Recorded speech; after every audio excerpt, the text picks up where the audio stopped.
श्री कृष्ण गोविंद हरे मुरारी, हे नाथ नारायण वासुदेवा। श्रीनाथ गोविंद सखा हमारे, एक नाथ गोविंद सखा हमारे, हे नाथ नारायण वासुदेव। अथ तृतीय अध्याय। महर्षि च्यवन और सुकन्या का चरित्र। राजा सयार्थी का वंश। श्री सुखदेव जी कहते हैं, परीक्षित, मनुपुत्र राजा सयाति वेदों का निष्ठावान विद्वान था। उसने अंगिरा गोत्र के ऋषियों के यज्ञ में दूसरे दिन का कर्म बतलाया था। उसने एक कमल लोचना कन्या थी, उसका नाम था सुकन्या। एक दिन राजा सयाति ने अपनी कन्या के साथ वन में घूमते घूमते च्यवन ऋषि के आश्रम पर जा पहुंचे। सुकन्या अपनी सखियों के साथ वन में घूम घूम कर वृक्षों का सौंदर्य देख रही थी।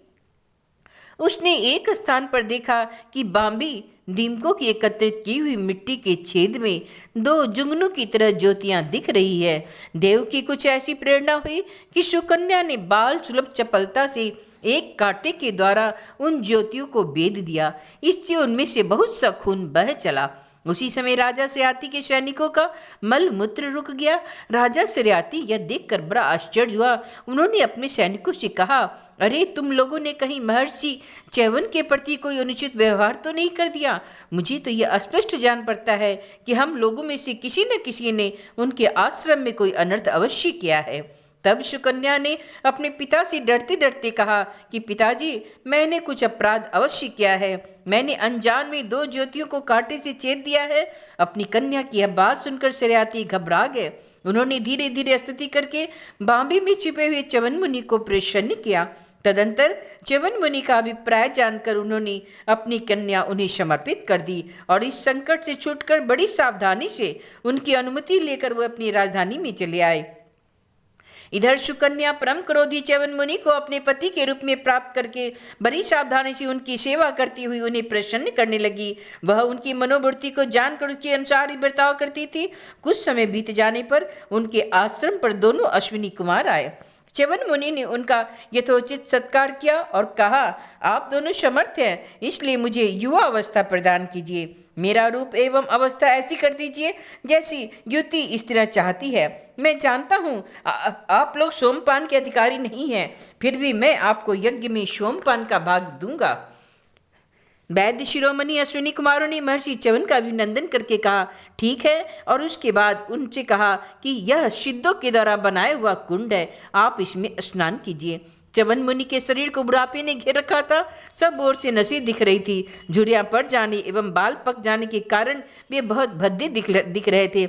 अश्विनी कुमारों ने उन्हें अपने साथ लेकर कुंड में प्रवेश किया। उसी समय कुंड से 3 पुरुष बाहर निकले। वे तीनों ही कमलों की माला, कुंडल और सुंदर वस्त्र पहने हुए एक से मालूम होते थे। वे बड़े ही सुंदर एवं स्त्रियों को प्रिय लगने वाले थे। परम साध्वी सुंदरी सुकन्या ने जब देखा कि ये तीनों ही एक आकृति के तथा सूर्य की समान तेजस्वी है, तब अपने पति को न पहचान कर उसने अश्विनी कुमारों की शरण ली। उसने पातिव्रत के से अश्विनी कुमार बहुत संतुष्ट हुए। उन्होंने अपने पति को उसके पति को बतला दिया और फिर च्यवन मुनि से आज्ञा लेकर विमान के द्वारा वे स्वर्ग को चले गए। कुछ समय के बाद यज्ञ करने की इच्छा से राजा सयाति च्यवन मुनि के आश्रम पर आए। वहां उन्होंने देखा कि उनकी कन्या सुकन्या के पास एक सूर्य की समान तेजस्वी पुरुष बैठा हुआ है। सुकन्या ने उनके चरणों की वंदना की। सयाति ने उसे आशीर्वाद नहीं दिया और कुछ अप्रसन्न से होकर बोले, दुष्टे, यह तूने क्या कर दिया?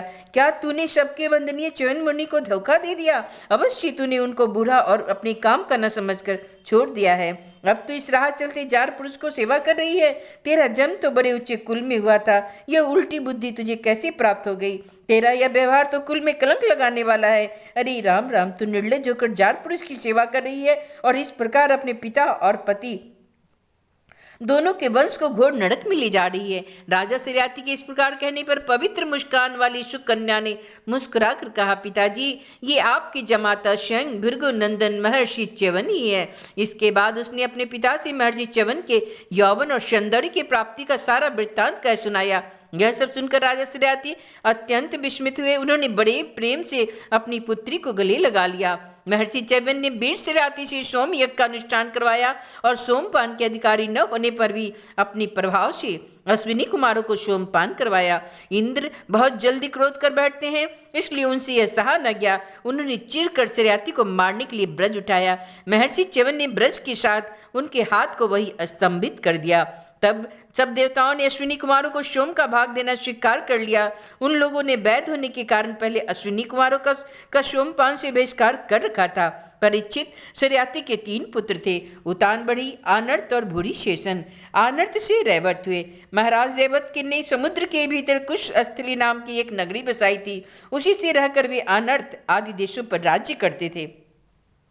उनके 100 श्रेष्ठ पुत्र थे, जिनमें सबसे बड़े थे ककुधी। ककुधी अपनी कन्या रेवती को लेकर उसके लिए वर पूछने के उद्देश्य से ब्रह्मा जी के पास गए। उस समय ब्रह्मलोक का रास्ता ऐसे लोगों के लिए बेरोक टोक था।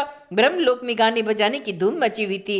बातचीत के लिए अवसर न मिलने के कारण वे कुछ क्षण वहीं ठहर गए। उत्सव के अंत में ब्रह्मा जी को नमस्कार करके उन्होंने अपना अभिप्राय निवेदन किया। उनकी बात सुनकर भगवान ब्रह्मा जी ने हंसकर उनसे कहा, महाराज, तुमने अपने मन में जिन लोगों के विषय में सोच रखा है वे सब तो काल के गाल में चले गए। अब उनके पुत्र पौत्र और नातियों की तो बात ही क्या, गोत्र के भी नाम नहीं सुनाई पड़ते। इस बीच में 27 चतुर्युगी का समय बीत चुका है, इसलिए तुम जाओ। इस समय भगवान नारायण के अंशावतार महाबली बलदेव जी पृथ्वी पर विद्यमान है। राजन, उन्हीं नरत्न को यह कन्या रत्न तुम समर्पित कर दो, जिनके नाम लीला आदि का श्रवण कीर्तन बड़ा ही पवित्र है। वे ही प्राणियों के जीवन सर्वस्व भगवान पृथ्वी का भार उतारने के लिए अपने अंश से अवतीर्ण हुए हैं। राजा ककुदी ने ब्रह्मा जी का ये आदेश प्राप्त करके उनको चरणों की वंदना की और अपने नगर में चले गए। उनके वंशजों ने यक्षों के भय से वह नगरी छोड़ दी थी और जहाँ तहाँ यो ही निवास कर रहे थे। राजा ककुदी ने अपनी सर्वांग सुंदरी पुत्री परम बलशाली बलराम जी को सौंप दी और स्वयं तपस्या करने के लिए भगवान नर नारायण के आश्रम बद्री वन की ओर चल दिए। इति श्रीमद्भागवते महापुराणे परमहंस्या संहितायां नवम स्कंदे 3य अध्याय। श्री कृष्ण गोविंद हरे मुरारी, हे नाथ नारायण वासुदेवा। श्री कृष्ण गोविंद हरे मुरारी, हे नाथ नारायण वासुदेवा।